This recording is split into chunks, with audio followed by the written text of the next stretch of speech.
Escola dominical, feita pra mim, pra você. Espaço pra crescer e a Bíblia conhecer, sempre junto com você.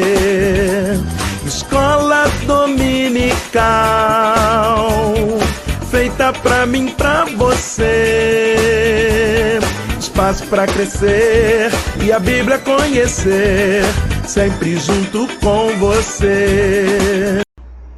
Graça e paz a todos que nos acompanham aqui no canal Palavra Viva e Fiel. Passaremos ao estudo da nossa lição número 12 do Programa de Educação Cristã Continuada. Nesse trimestre, estudando sobre o livro dos Salmos. Aleluia! Louvai ao Senhor. Nossa lição tem como assunto: Senhor, Tu me sondas, no Salmo 139. Texto áureo está no Salmo 139, versículo 1. Senhor, Tu me sondas e me conheces. A nossa leitura bíblica é o Salmo 139 completo, dos versículos 1 a 24. A verdade prática nos ensina que Deus acompanha os nossos passos em tempo real. Antes de prosseguirmos para o estudo da lição, lembre de deixar o seu like, o seu curtir aqui neste vídeo.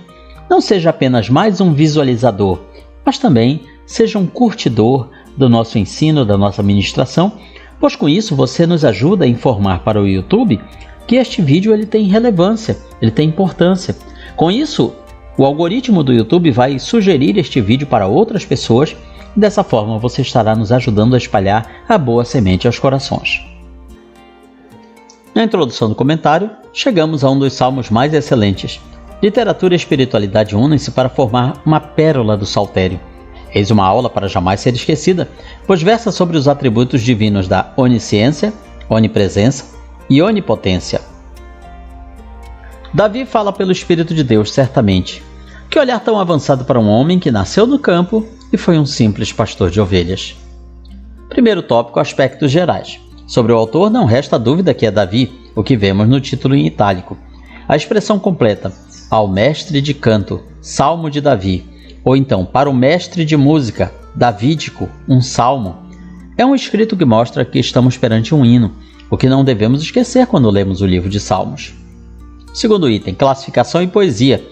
Ele é classificado como sendo um salmo de confiança, de devoção, e também um salmo de juízo, mostrando o julgamento divino sobre todos os homens. A poesia é riquíssima neste salmo. Terra e céus são chamados pelo poeta para ilustrar seu pensamento. Davi sobe ao mais elevado e desce às maiores profundidades.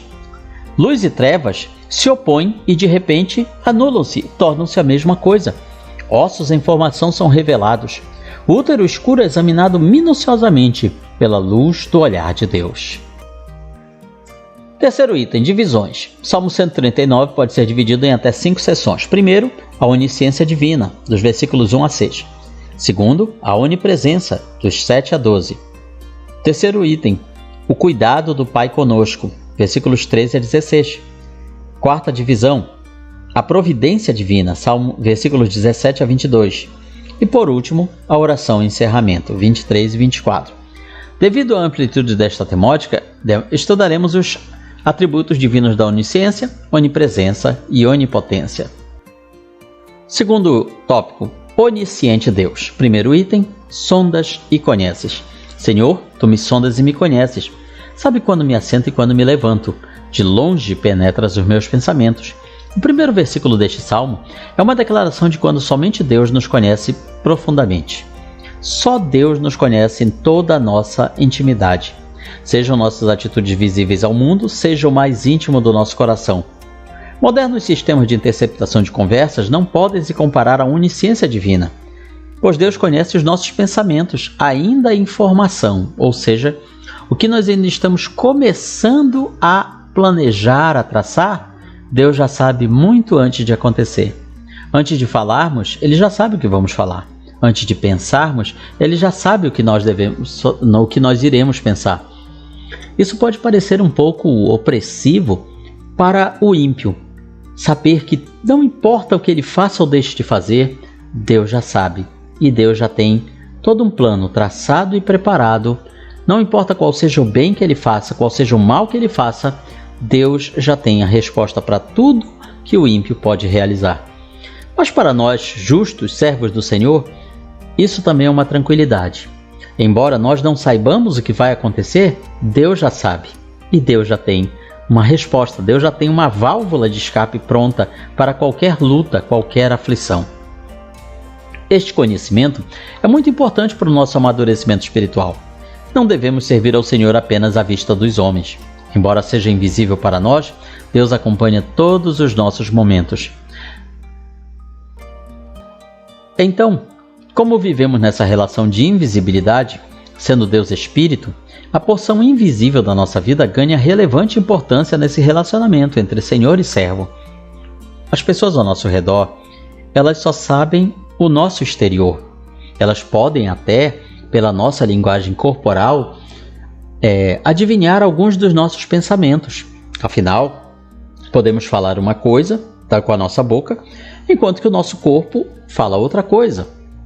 Isso as pessoas podem até detectar, mas Deus, ele vai além disso. Deus sabe tudo que nós não revelamos através do nosso rosto, da nossa linguagem corporal, das nossas ações. Tudo o que nós não revelamos, Deus já sabe. Somente crescemos em intimidade com Deus quando somos íntegros também na porção desconhecida do mundo, da igreja e da família. Ou seja, não podemos ter uma comunhão verdadeira com Deus se quisermos esconder dele alguma coisa, porque é impossível. Ninguém se esconde de Deus. Ninguém. Deus vê tudo, o tempo todo, em todo lugar, de todas as formas.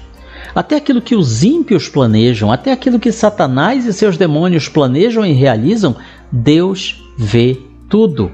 Ele conhece tudo e todos, e ninguém o conhece por inteiro. Como isso deveria nos assombrar? Nós estamos lidando com um Criador que nos conhece de dentro para fora, que sabe tudo o que vamos fazer, pensar, falar, desde o dia que nascemos até o dia em que morremos. Não importa o que seja, Ele sabe todas as coisas, enquanto que nós conhecemos apenas um pouco dele. Conhecemos dele apenas o que ele nos deixa conhecer.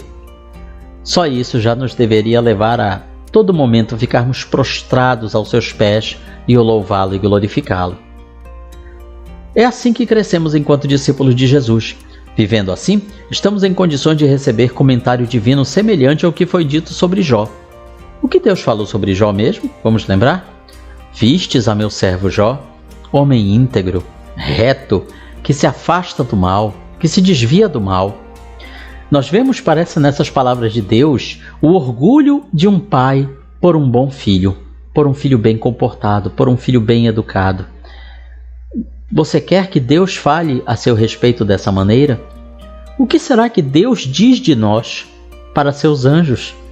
O que Deus diz de nós para Satanás? O que Deus fala a nosso respeito? Essa deveria ser a nossa preocupação. Não o que as pessoas falam a nosso respeito, mas o que Deus fala sobre nós.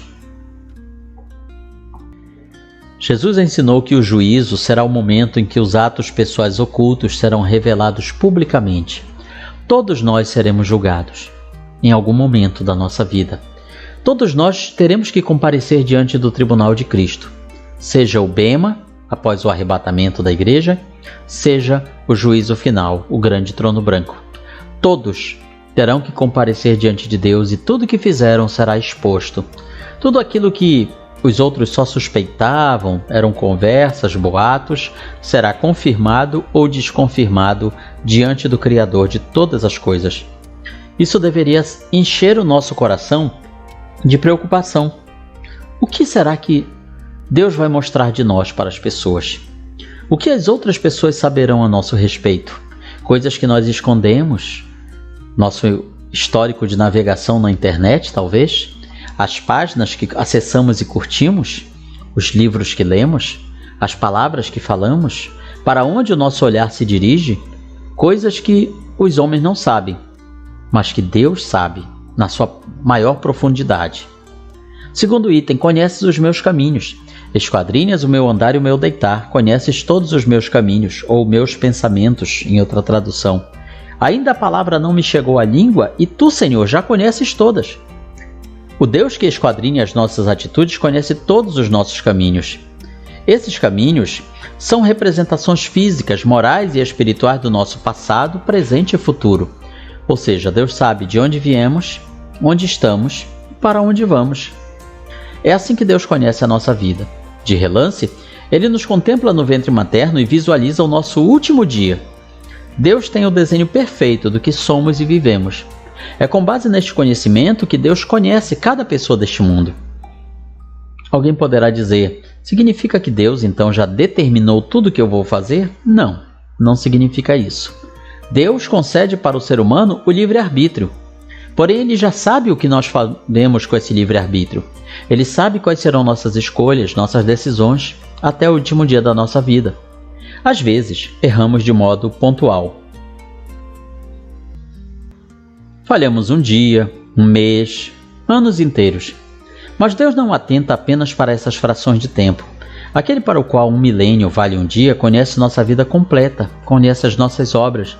Ele sabe tudo o que realizamos, não importa o tempo que seja gasto, o tempo que passe.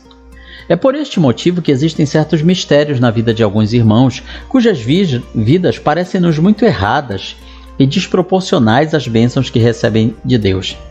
Ocorre que nós vimos apenas um pedaço da história dessa pessoa e, mesmo assim, apenas a porção externa que toca um dos nossos 5 sentidos.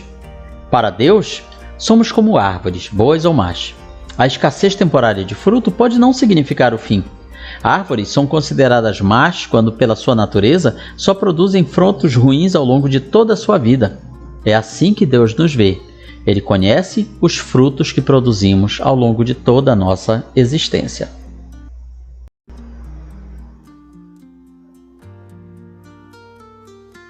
Terceiro item, ao nosso redor.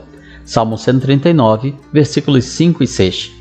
Tu me cercas por trás e por diante, e sobre mim pões a mão. Tal conhecimento é maravilhoso demais para mim. É sobremodo elevado, não posso atingir. O versículo 5, ele fala de cerco. Aqui o termo usado é um termo usado na guerra, é um termo bélico, lembrando de uma estratégia utilizada no combate. Por que o salmista usa essa linguagem tão forte assim? Um cerco? Deus nos cerca? O que isso poderia significar? Qual o significado, qual a representação de usar uma palavra tão forte assim? O salmista cria a imagem de uma pessoa em miniatura, que parece cercada na terra por uma das mãos de Deus, enquanto a outra mão divina serve de cobertura desse sítio. Isso nos traz a ideia de que não importa onde a gente vá, o que a gente faça ou deixe de fazer, Deus está sempre conosco. Estamos sempre na presença de Deus, até quando não queremos estar, estamos na presença dele. Embora a imagem passe uma ideia de cerceamento de liberdade, não é isso que o salmista tenta transmitir. Essa imagem foi o melhor que o salmista conseguiu construir para representar a maneira como Deus nos guarda. O próprio autor reconhece sua dificuldade para lidar com significados tão grandiosos quando ele escreve: tal conhecimento é maravilhoso demais para mim. É sobremodo elevado, não o posso atingir. O que ele queria dizer é: eu não encontro palavras para explicar como Deus está sempre conosco. A melhor imagem que eu posso encontrar é de o cerco de um exército, quando um exército cerca uma cidade. Ali dentro estão acontecendo várias coisas, mas a cidade está cercada. Não importa o que os seus habitantes façam ou deixem de fazer, a cidade está cercada.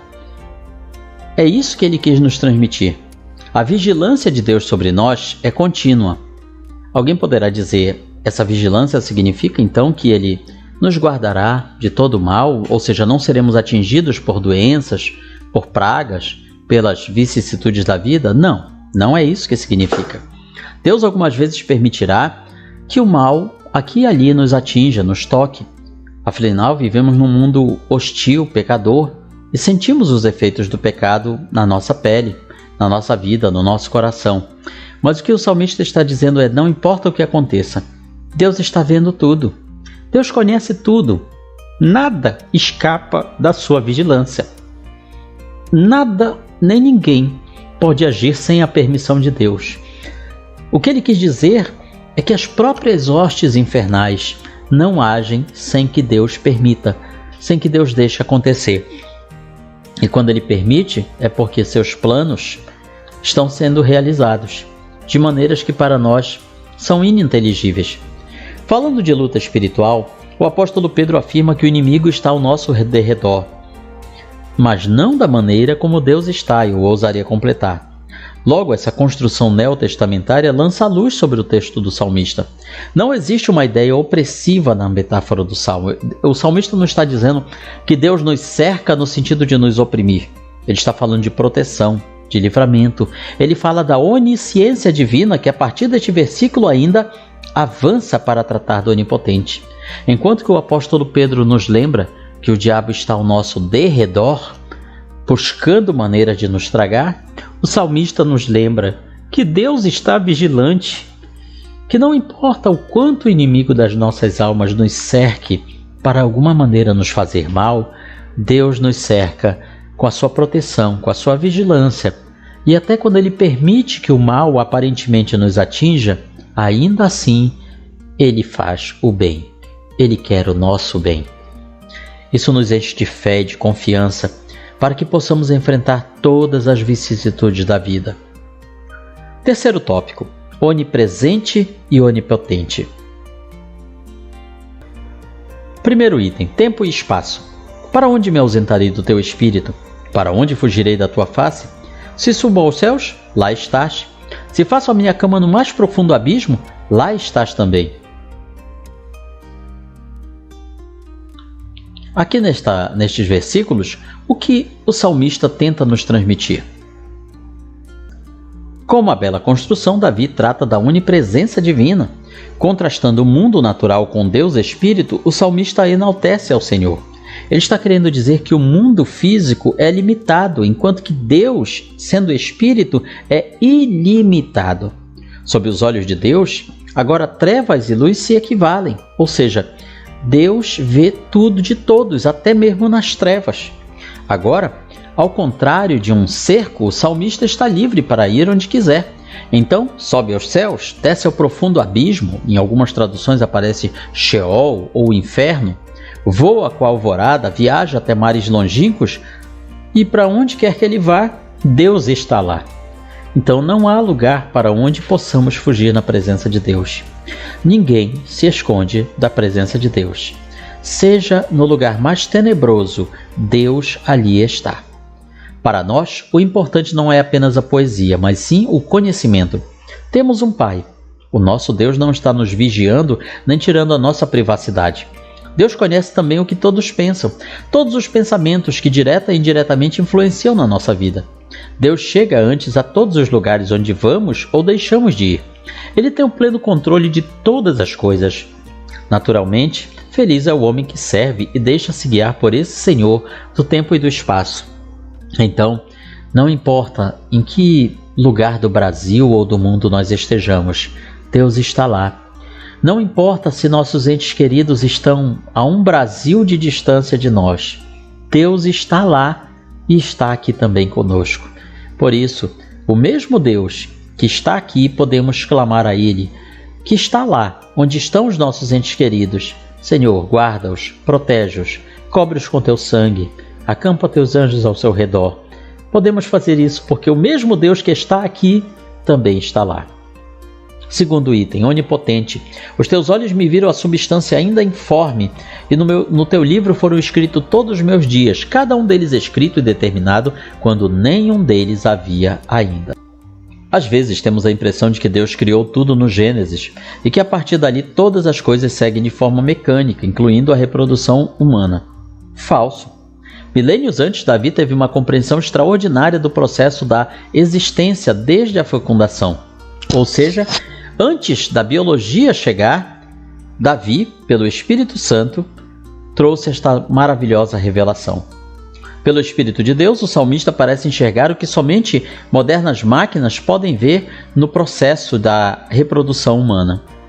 Veja-se também como a Bíblia retrata a vida intrauterina, enxergando ali a obra das mãos do Senhor, ou seja, enquanto para o mundo que nos cerca, muitas vezes uma criança que está no ventre da mãe nem sequer é um ser humano, seria apenas um amontoado de células. Sim, é o que dizem os abortistas e pessoas que se rotulam pró-escolha. Mas aqui nós vemos este amontoado de células como sendo a obra das mãos do Senhor, na medida em que modelando com amor e sabedoria já uma autêntica e plena vida humana, não um simples aglomerado amorfo e impessoal de células. Aquela criança que está no ventre da mãe não é apenas um amontoado de células, não é um monstro, como uns dizem por aí, nada disso, é obra das mãos de Deus. É uma parte da divindade ali no ventre materno. Toda mulher que é mãe deveria ter essa consciência de que o que carregam dentro de si é um pedacinho da própria divindade, é a geração da vida de Deus dentro de si. Muitos usam esta visão antibíblica defendendo-a para tentar normalizar a tragédia do aborto. Logo, à luz da Bíblia, o nascituro é um ser vivo, é um ser que está diante de Deus. É um ser vivo, humano, pessoal, digno, destinatário, portanto, do direito à vida desde a sua origem, desde a concepção. Não importa as circunstâncias da geração daquela vida, é uma vida que tem que ser protegida a todo custo. Precisamos olhar assim para Deus. Ele é o nosso Pai. Assim Jesus nos ensinou a procurá-lo, a chamá-lo de Pai. Muitas vezes o olhar coletivo sobre as obras divinas nos atrapalha. De repente Deus criou o mundo e todas as coisas, e nós, em pleno século XXI, somos apenas um número perdido nesse exército de bilhões e bilhões de itens. Não é assim. Deus fez individual e pessoalmente cada um de nós. Não apenas Adão. Você e eu, individualmente, somos obra de Deus, como se o grito divino da criação continuasse ecoando cada dia de nossa geração. Terceiro item, sonda-me, ó Deus. Sonda-me, ó Deus, conhece o meu coração, prova-me e conhece meus pensamentos. Vê se há em mim algum caminho mau e guia-me pelo caminho eterno. Comentando o versículo 23, McNair diz: o descrente estremece ao pensar que Deus conhece o íntimo do seu coração. Mas o crente diz: sonda-me, ó Deus, conhece meu coração. Prova-me, conhece meus pensamentos. Vê se há em mim algum caminho mau, algum caminho de perversidade. Enquanto que o ímpio tem medo da ideia de que Deus sabe tudo o que ele pensa, o justo não tem esse medo. O justo tem a alegria e convida a Deus a conhecer. Claro que isso é uma metáfora, porque não importa se nós damos essa permissão ou não a Deus, Ele nos conhece de todas as maneiras. Que maravilhosa vida com Deus temos quando, à semelhança do salmista, podemos orar desta forma. Lembremos, contudo, que isso não fala de perfeição de santidade, que aliás só existe em Deus. Trata-se de, quando errar, saber voltar, reconhecer que temos uma testemunha fiel, seguindo todos os nossos passos. Trata-se de fervorosamente apresentar o pedido: Senhor, vê se há em mim algum caminho mau. Não permitas que nada que é errado, que se oponha ao teu caráter, que é repugnante à tua palavra, ou ofensivo e degradante para mim mesmo, permaneça em mim, ou se refugie em mim. É pedir a Deus: Senhor, tira de mim o que é ruim, tira de mim o que é pecador, tira de mim aquelas arestas da natureza humana pecadora que podem me contaminar, os maus pensamentos, os pensamentos intrusivos, os vícios secretos, coisas que só Deus pode fazer, que nós mesmos às vezes queremos abandonar e não conseguimos, mas é pedir a Deus que Ele faça em nós. Esta é uma oração bela e impressionante para o início de cada dia. Ela é também um grande sentimento que pode nos admoestar no princípio de cada dia. O céu não é um lugar de homens perfeitos, mas de pecadores regenerados pelo sangue de Jesus. Concluímos com a nossa aplicação pessoal. Devemos suplicar a Deus que nos santifique, pois nada está oculto diante dele. Que lição maravilhosa! E na sua escola dominical você vai aprender muito mais. Comente, curte, compartilhe este vídeo, nos ajude a espalhar a boa semente aos corações. Que Deus nos abençoe.